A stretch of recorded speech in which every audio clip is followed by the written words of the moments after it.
बिस्मिल्लाहिर्रहमानिर्रहीम अस्सलाम वालेकुम। क्या हाल है भाइयों, ठीक ठाक हो? मैं अपनी यूट्यूब चैनल पर आपको करता हूँ जनाब वेलकम, मोस्ट वेलकम। और जनाब आपको मैंने सुबह सुबह न्यूज़ देता हूँ कि मेरे जो है ना वो ट्राउज़र की जेब में थे पैसे। ठीक है, ट्राउज़र जब मेरा धोने के लिए उन्होंने रखा है, मेरे पैसे हैं ना वो सारे गीले शीले हो गए हैं। आप देख सकते हैं जनाब मेरे पैसे इस टाइम देखो, तुसी पैसे ही पैसा चेक करो। ए देखो सारे ट्रैक्टर ते पैसे ही पैसे आए पैने। ए देखो ए हुंदी जे चीज़, ए देखो देखो जी, देखो देखो जनाब इस टाइम साढ़े स्कूल का टाइम हो चलिया, मजीद हो गया। वो पापा और सामने जेडे ने दुध मिलते पे ने, दुध मिलते थोड़े लेट हो गया ने, एक माज थोड़ी जी लेट च भी है। ठीक है, उस तो बाद जनाब अस्सलाम वालेकुम। वालेकुम अस्सलाम। माशाल्लाह जदों ये बच्चा स्कूल पे आया ना, मैं ना दस अस्सलाम वालेकुम ते भी याद आई अस्सलाम वालेकुम। हुणे मैं सिखाया आखी ते वालेकुम अस्सलाम, हुण ओदन दी वालेकुम अस्सलाम करदे माशाल्लाह बड़ी शौक दे नाल जेड़ा ओ स्कूल जांदा है। इस टाइम साडे स्कूल जाने दा टाइम हो गया। ओ सामने दुध मिलींदा पिया। लो जी हुण सुबह सुबह जनाब बड़ी खुशगवार बड़ी ताज़ा हवा आ रही है। इस मैं आख्या जल्द तो जल्द मैं व्लॉग शुरू करा जनाब। इस अज दे दिन विच केड़ा इंटरस्टिंग मूवमेंट आंदा है वो मैं तुहानू विखाउसांदा। जनाब चले, स्कूल का टाइम हो चुका है। हाँ जी हो चुका है ना स्कूल का टाइम। हाँ जी बिस्मिल्लाहिर्रहमानिर्रहीम। चलो जी सलफ मारते हैं अल्लाह का नाम लेकर। हो गई स्टार्ट हमारी वैन और चलते हैं हम स्कूल। चलो हाय हाय हाय हाय जनाब गड्डी दी जेड़ा ना तुसी चेक करो, पहाड़ी मिट्टी गड्डी लगी हुई है। पहाड़ी मिट्टी इतनी चिकनी होंदी है ना, है देखो हिसाब ला लो तुसी। शामी गए हम पोती उत्ते ते उधर जिस वक्त वापस आए गड्डी दी हालत हो गई। आप बैठे लोग लाजमी हाथ में आए जनाब, मोटरसाइकिल भी धुआ भी है। गड्डी इस टाइम धोपती पी है, जिस वे धोप रही उस वे निखावा दे अंदरों बाहर हो गए धो रहे हैं, बड़ी मेहनत कर रहे हैं। हाय हाय हाय माशाल्लाह पहाड़ी मिट्टी जनाब जिस वक्त लत्ती है ना गड्डी नालों।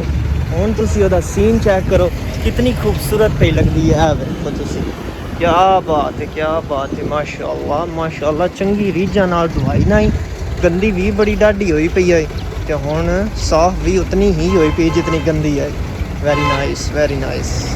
टुरदे काबले है गए ने दे आ चेक करो।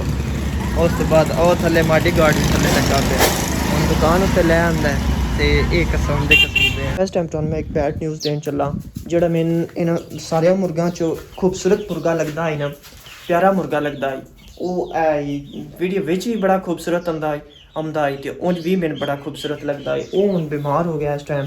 वेखो तुसी है जेड़ा सामने ये लगदा ते तंदरुस्त ही पिया, लेकिन ਇਹਦੀ पग जी वो ब्लैक हो चुकी है। ठीक है, तो सुबह का सही है, खा पी को नहीं लिया। हुण इन्हां सारिਆਂ ਦਾ दिल ये है घर वालियां दा कि इनको के भुन मरोड़ के ते बिरयानी पका छड़िए। है वेखो तुसी ओए ओदा तेरी आखिरी वीडियो तो नहीं यार, यकीन कसम है मेरा दिल नहीं पिया करता कि इनको छड़न। एक्सक्यूज मी उड़ा के और गल सुन। ओ वेखो तुसी शायद कैमरे में टन पग दी जी नज़र आ रही है ब्लैक ये चूज़ियां का इंज यार होंदा है। थोड़े जे पहले बीमार होंदे न, उस तो बाद आहिस्ता आहिस्ता बीमार होने पता तां लगदा जिस वक्त मर जाते हैं। और के गल सुन के मेरी इतनी ओदी पग काली होई पई है ना। मेरे दसते पैने कि एक बारी मुर्गियां जिस वक्त कोकड़ा होंदा है ना, कोकड़ा कोई बीमारी है ठीक है, जिस वक्त वो होंदा है ना ਉਹਦੇ ਵਿੱਚ ਜਿਨ੍ਹਾਂ ਮਰਨਾ ਹੁੰਦਾ ਉਹ ਮਰ ਜਾਂਦੇ ਨੇ, ਜਿਨ੍ਹਾਂ ਬਚਣਾ ਹੁੰਦਾ ਉਹ ਬਚ ਜਾਂਦੇ ਨੇ। ਇੱਕ ਵਾਰੀ ਜ਼ਿੰਦਗੀ 'ਚ ਇਹਨਾਂ ਨੇ ਆਪਣੀ ਉਮਰ ਵਿੱਚ ਕੋਕੜਾ ਪਾਉਣਾ ਹੀ ਪਾਉਣਾ ਹੁੰਦਾ ਹੈ। ਠੀਕ ਹੈ, ਬਚ ਜਾਣ ਤੇ ਠੀਕ ਹੈ, ਮਰ ਜਾਣ ਤੇ ਫਿਰ ਅਗਾਂ। ਹਾਏ ਹਾਏ ਜਨਾਬ ਵੇਖੋ ਸਾਡਾ ਜਿਹੜਾ ਡਰ ਹੈ ਉਹ ਡਿੱਗ ਗਿਆ ਤੂਫਾਨ ਦੇ ਵਿੱਚ। ਕਾਫੀ ਸਾਰੇ ਦਰਖਤ ਡਿੱਗੇ ਨੇ। ਉਸ ਤੋਂ ਬਾਅਦ ਮੈਂ ਵੈਨ 'ਤੇ ਗਿਆ ਸੁਬਾਹ, ਇੱਕ ਬੱਚਾ ਦੱਸਦਾ ਪਿਆ ਕਿ ਚਾਚੂ ਥੱਲੇ ਮਜ਼ਦੂਰ ਖਲੋਤੇ ਆਏ ਤੇ ਮਜ਼ਦੂਰੀ ਕਰਦਾ ਹੈ ਮੁੰਡਾ ਜਿਹੜਾ ਤੇ ਉਹ ਜਨਾਬ ਉੱਤੋਂ ਟੁੱਟੀ ਹੈ ਲੱਕੜੀ, ਪਾਪੂਲਰ ਟੁੱਟਾ ਹੈ ਉਹਦੇ ਲੱਕੇ ਵੀ ਸਿੱਧਾ ਹੋ ਕੇ ਪਿਆ। ਦਸਤੀ ਜਨਾਬ ਹੁਣ ਚੁੱਕਿਆ ਨਹੀਂ, ਲੈ ਕੇ ਤੇ ਟੁਰ ਗਏ ਨੇ ਹਸਪਤਾਲ ਤੇ ਪਿਆਦਾ ਇਹ ਹਾਲਤ ਉਹਦੀ ਨਾਸਾਜ਼ੀ ਹੈ। ਤੂਫਾਨ ਦੇ ਵਿੱਚ ਕਾਫੀ ਸਾਰਾ ਨੁਕਸਾਨ ਹੋਇਆ, ਜਿਵੇਂ ਕਿ ਤੁਸੀਂ ਵੇਖਿਆ ਸਾਡਾ ਜਿਹੜਾ ਡਾਰਾ ਉਹ ਵੀ ਡਿੱਗ ਗਿਆ। ਤੇ ਉਸ ਤੋਂ ਬਾਅਦ ਜਨਾਬ ਇਸ ਟਾਈਮ ਸਾਡੇ ਜਿਹੜੇ ਦੂਸਰੇ ਰਿਜਕਾ ਵਗੈਰਾ ਸਾਡਾ ਰਿਜਕਾ ਵਗੈਰਾ ਜਿਹੜਾ ਉਹ ख़त्म हो गया ਤੇ ਹੁਣ ਅਗਲਾ ਪੱਠਾ ਜਿਹੜਾ ਸ਼ੁਰੂ ਹੋ ਗਿਆ ਬਾਜਰਾ ਸ਼ਰੀਫ, ਠੀਕ ਹੈ। ਤੇ ਤੰਬਾਕੂ ਵੇਖੋ ਤੁਸੀਂ, ਕਾਫੀ ਵੱਡਾ ਵੱਡਾ ਤੰਬਾਕੂ ਵੀ ਹੋ ਗਿਆ। ਹੁਣ ਮੈਂ ਇਹ ਵੱਢਣ ਆ ਗਿਆ, ਲੇਕਿਨ ਇੱਕ ਹੋਰ ਤੁਹਾਨੂੰ ਮਜ਼ੇ ਦੀ ਚੀਜ਼ ਮੈਂ ਦੱਸਣੀ ਹੈ। ਪਿਛਲੇ ਗਰਮੀਆਂ ਵਿੱਚ ਅਸੀਂ ਨਾ ਮਾਲ ਡੰਗਰ ਬੰਦੇ ਹੁੰਦੇ ਆਈ ਇਹਦੇ ਥੱਲੇ ਉਹਦੇ ਥੱਲੇ, ਠੀਕ ਹੈ। ਤੇ ਇੱਥੇ ਇੱਕ ਹੋਰ ਦਰਖਤ ਆਈ, ਲੇਕਿਨ ਉਹ ਪੱਟੀ ਗਿਆ, ਸੇਮ ਇੱਥੇ ਆਈ, ਠੀਕ ਹੈ।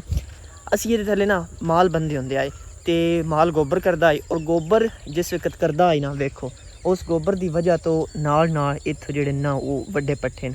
ਪਰਲੀ ਸਾਈਡ ਵੇਖੋ ਛੋਟੇ ਨੇ, ਉਰਲੀ ਸਾਈਡ ਵੱਡੇ ਨੇ, ਇਹ ਵੇਖੋ ਤੋੜ ਇੱਥੋਂ ਤੀਕਣ, ਠੀਕ ਹੈ। ਇੱਥੇ ਵੀ ਇੱਕ ਦਰਖਤ ਆਈ, ਉਹ ਵੀ ਪੱਟੀ ਗਿਆ, ਛੋਟਾ ਜੀ ਆਈ। ਯਾਨੀ ਕਿ ਨਾਲ ਜਿਹੜਾ ਨਾ ਉਹ ਛੋਟੇ ਮੋਟੇ ਡੰਗਰ ਬਚ ਸਕਦੇ ਹਨ, ਉਹ ਇਤਨਾ ਦਰਖਤ ਹਾਈ, ਠੀਕ ਹੈ। ਇਹ ਵੇਖੋ, ਇਸ ਕਲਰ ਦਾ ਢੇਰ ਸਾਰਾ ਫਾਇਦਾ ਹੁੰਦਾ ਹੈ। ਇੱਕ ਉਹ ਤੁਹਾਡੇ ਅੱਖਾਂ ਦੇ ਸਾਹਮਣੇ ਜਿਹੜਾ ਨਾ ਦਰਖਤ ਡਿੱਗਾ ਪਿਆ, ਕਲਰ ਦਾ ਬਹੁਤ ਜ਼ਿਆਦਾ ਫਾਇਦਾ ਹੁੰਦਾ। ਬਾਈ ਹੋਰਾਂ ਇੱਥੇ ਵੀ ਲਿਆ ਕੇ ਕੋਈ ਸਟਵਾਇਆ ਕਿ ਯਾਰ ਜਿਹੜਾ ਨਹੀਂ ਕੁਝ ਜਿਹੜਾ ਫਾਇਦਾ ਹੁੰਦਾ ਵੇ ਹੋ ਜਾਵੇ ਜ਼ਮੀਨ ਨੂੰ, ਠੀਕ ਹੈ। ਉਹ ਘਰ ਦੇ ਪਿੱਛੇ ਵੀ ਸਟਵਾਇਆ ਨਾ ਕਿ ਜਿੱਥੇ ਜ਼ਮੀਨ ਨਰਮ ਆਈ ਨਾ ਉੱਥੇ ਉਹਨੇ ਇਸ ਵਾਰੀ ਕਲਰ ਸਟਵਾਇਆ, ਢੇਰ ਸਾਰਾ ਕਲਰ ਹੁਣ ਉਹ ਉੱਥੇ ਜੁੜਦਾ ਪਿਆ।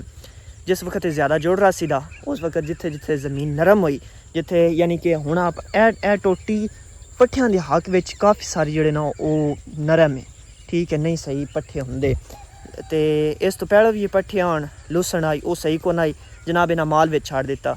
ਜਿਸ ਵਕਤ ਮਾਲ ਛੱਡਿਆ ਤੇ ਉਹ ਫਿਰ ਜਿਹੜਾ ਬੰਦਾ ਆਉਂਦਾ ਹੈ ਨਾ ਤਰੁੰਡੇ ਪੱਠੇ ਜਿਹੜੇ ਨੂੰ ਦਿੰਦੇ ਹਨ ਕਿ ਅੱਲਾ ਤੂੰ ਲੈ ਜਾਓ, ਹੁਣ ਗੱਡੀ ਬੰਨ ਕੇ ਲੈ ਜਾਂਦਾ ਹੈ। ਉਸ ਤੋਂ ਬਾਅਦ ਹੁਣ ਇਹ ਜਵਾਰ ਹੋਈ ਹੈ। ਜਵਾਰ ਦੀ ਸੂਰਤ ਹਾਲ ਤੁਹਾਡੀ ਅੱਖੀ ਦੇ ਸਾਹਮਣੇ, ਪਤਲੀ ਪਤਲੀ ਹੈ, ਛੋਟੀ ਹੈ, ਵੱਡੀ ਹੈ, ਉਹ ਵੇਖੋ ਤੋੜ ਤਿਕਣ, ਠੀਕ ਹੈ। ਇਹਦੀ ਸਿਚੁਏਸ਼ਨ ਜਨਾਬ ਇਹ ਬਣੀ ਪਈ ਹੈ। ਜਨਾਬ ਵਿਲਾਗ ਦਾ ਕਰਦੇ ਹੈਂਡ ਦਿਹਾੜ ਹੋ ਗਈ ਮੁਕੰਮਲ। ਇਨਸ਼ਾਅੱਲਾ ਇੱਕ ਦਿਨ ਸਾਡੀ ਵੀ ਮਿਹਨਤ ਰੰਗ ਲੈ ਉਸੀ ਦੀ। ਤੁਹਾਡਾ ਬਹੁਤ ਬਹੁਤ ਸ਼ੁਕਰੀਆ ਜਿਸ ਮੇਰਾ ਵਿਲਾਗ ਐਂਡ ਤੱਕ ਵੇਖਿਆ। Thank you.